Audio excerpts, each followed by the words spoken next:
Oscar Arnal es abogado, también profesor universitario, y hemos conversado con él en otras oportunidades sobre el sistema electoral norteamericano y las elecciones. ¿Cómo las ves tú ya tan pronto, ya decidido prácticamente en las primarias quién es el candidato de los republicanos y quién es el candidato de los demócratas? Sí, en este momento hay dos grandes favoritos en cada uno de sus partidos. En el Partido Demócrata, Hillary Clinton, que pareciera que tiene más del doble de los delegados que Sanders y parece que se va a imponer como candidata y quizás como primera presidenta después de los Estados Unidos. Y luego en el Partido Republicano, digamos, hay una contienda un poco más estrecha, donde hay tres candidatos, pero lideriza Trump, ¿no? Lo que pasa es que si sumas los votos de Ted Cruz y de Marco Rubio, y los delegados que cada uno de ellos tienen superarían a Trump, pero tendrían que unirse en los próximos días. Esa sería la idea para derrotar a Donald Trump, ¿no? Y a nivel de la candidatura nacional, ¿le ves alguna posibilidad a Donald Trump? Bueno, en este momento pareciera que él va a ser el candidato republicano, si no hay una movida conjunta de todo el liderazgo de ese partido que además lo rechaza. Eh, pero si esto no es así, él sería el candidato, un completo outsider dentro de la política norteamericana, porque evidentemente él lo que ha sido siempre es un empresario, y luego tendría que enfrentar, pareciera igualmente que a Hillary Clinton, y todas las encuestas dicen en este momento que Hillary Clinton le ganaría a Trump con el apoyo de los latinos, de los hispanos, de los inmigrantes, que son muchos, y de los African Americans, ¿no? de los africanos americanos. A raíz de Trump se habla mucho de un populismo de derecha, porque se conocía fundamentalmente en América Latina el populismo de izquierda, caso el socialismo del siglo XXI, o el populismo de izquierda en Grecia con Siras, o el populismo de Podemos en España, todo de izquierda, pero podría haber un populismo de derecha, sobre todo con el caso de Francia, de Le Pen y ahora con Donald Trump. Sí, sobre todo si uno analiza la etimología de la palabra, porque el populismo simplemente es tratar de extraer elementos populares en función de un interés político. O sea, agradar al pueblo en todas las promesas. Sí, agradar al pueblo de una manera muy hábil para obtener réditos de ese pueblo, ¿no? Se dice que ya desde Grecia había el populismo, que era la famosa desviación de la democracia hacia la demagogia, hacia la ocrocracia. Claro. Pero en América como que hay un renacer. Bueno, en América ya está muriendo un poco el socialismo del siglo XXI, pero en Europa hay una especie de renacer en la derecha y en la izquierda, ¿no? Sí, y eso lamentablemente daña la política, es lo que decía Aristóteles justamente en el tiempo de los griegos, porque simplemente la política y los políticos pierden una gran credibilidad. Y quizás eso se debe, entre otras cosas, que una persona como Trump, ajeno al mundo político, pueda estar imponiéndose allá dentro del Partido Republicano. Claro, plantea cosas que son muy agradables, que parecieran solucionar todos los problemas, que son un poco el papel de líderes mesiánicos, que ofrecen de todo y se quedan en la mitad del camino, ¿no? Exactamente. Y claro, lo que pasa es que cuando alguien está en el gobierno y tiene esa actitud populista y demagógica, precisamente llega un punto en que ya nadie le cree nada. Y entonces empieza a perder gente, empieza a perder popularidad y bueno, ya se derrumba electoralmente para siempre. Por cierto, en Brasil con Lula era un hombre muy respetado, muy querido, pero muy golpeado ahora por la corrupción y seguramente no tendrá ninguna trascendencia, ¿no? Sí, va a ser difícil que se defienda de todos esos alegatos de ocultamiento de bienes, porque esa es la principal acusación contra él. Bueno, y evidentemente el tráfico de influencias. Igual, uno cuando extrapola eso a la realidad venezolana, uno piensa, bueno, ¿por qué tantas empresas brasileñas, entre ellas Odebrecht, construyó aquí en Venezuela obras y estuvo metida, digamos, durante todos estos años de gobierno? Eso igualmente tiene que ser investigado, porque lo natural hubiera sido que las empresas venezolanas se hubieran beneficiado de esas obras, sobre todo obras grandes. Y es lo mismo que golpeó a Evo Morales también, ¿no? Que parecía que estaba enrumando un poco el país hacia lo económico, gozó de precios muy altos en las materias primas, pero ahora también se le acusa de corrupción y perdió el referéndum para lanzarse nuevamente, ¿no?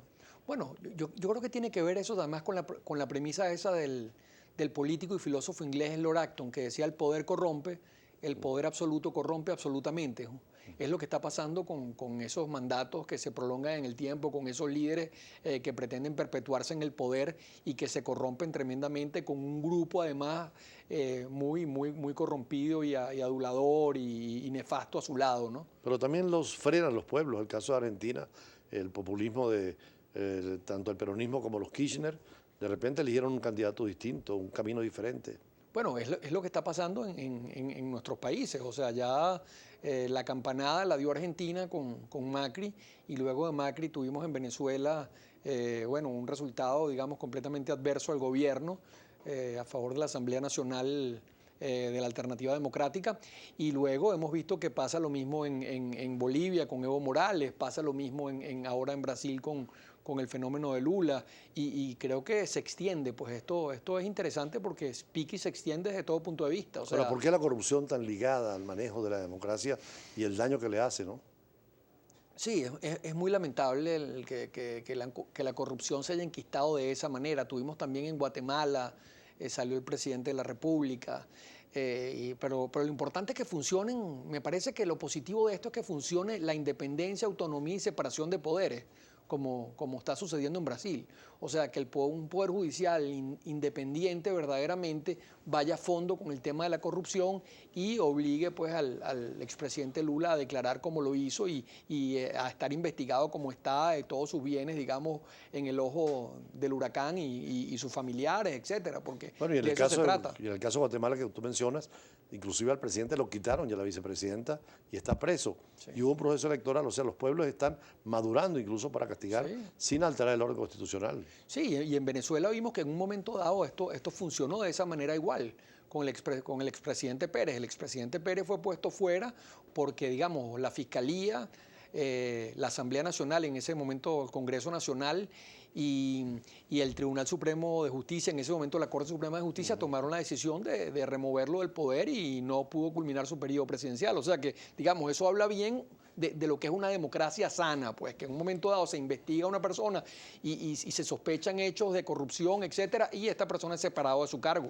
Hay un precedente en Brasil también con Collor de Mello, un presidente a quien Sí. lo juzgaron y lo sacaron de la presidencia. Es correcto.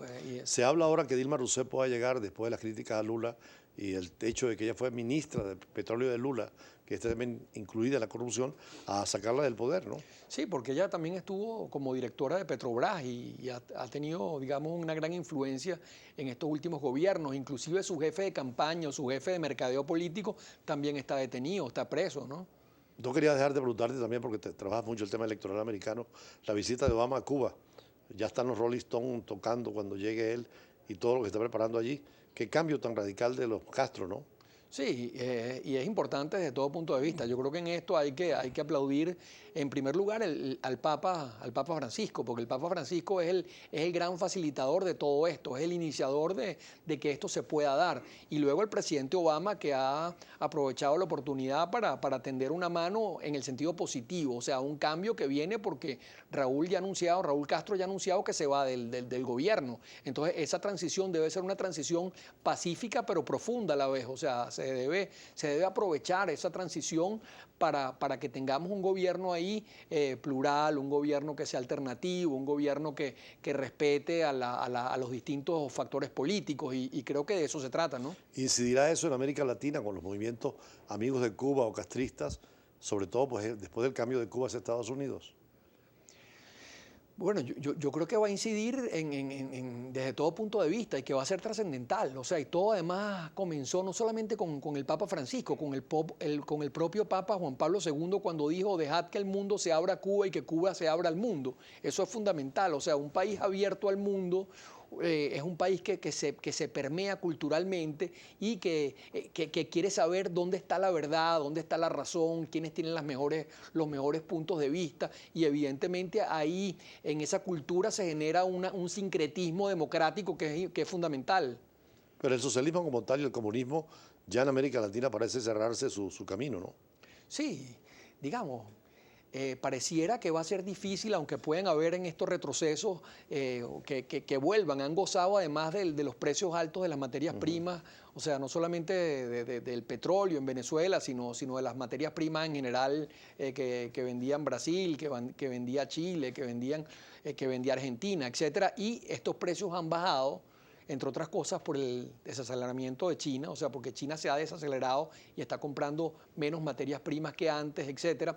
Y esto ha provocado, evidentemente, un colapso dentro del sistema político de esos países. Entonces esos países ya sin suficiente gasolina, digamos, sin suficientes recursos para alimentar todo ese populismo del que hablábamos, se han quedado muy descubiertos y no había un fondo ahí inclusivo que permitiera a esas democracias florecer realmente con fuerza, ¿no? Cuando uno ve que en otros países, a pesar de las confrontaciones, hay un lenguaje de altura, hay un respeto entre ellos.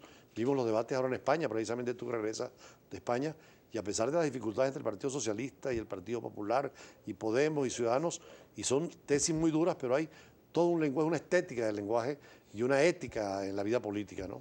Claro, en el caso de España, ojalá que se puedan poner de acuerdo para formar gobierno o se reforme ya la Constitución, porque habría que hacer una segunda vuelta para elegir ahí entre los dos que queden primeros, cosa que no ha podido ser. Seguramente hay elecciones próximamente. Sí, ¿no? deben haber nuevas elecciones y esperamos que se resuelva la... Por fin, ¿qué hacías en España en estos días? Bueno, estaba haciendo un programa de derecho a la integración que tiene que ver justamente con la unión de los países en bloques regionales, ¿no? Y que esos bloques realmente den frutos, no que se queden en meras formalidades de política. Que la Unión Europea sigue siendo un paradigma, un modelo, porque Sí. son 28 países que han logrado tener hasta tribunales supranacionales, Claro. un derecho penal supranacional, parlamento supranacional. Por cierto, para terminar, los parlamentos latinoamericanos que van a pasar con el Mercosur y con el Parlamento andino.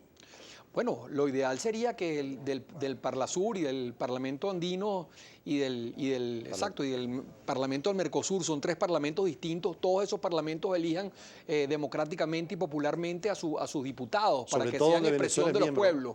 Sobre todo donde Venezuela es miembro como Mercosur, Claro. Y el Parlatino. Y el Parlatino, y Venezuela debería volver a la Comunidad Andina de Naciones igualmente.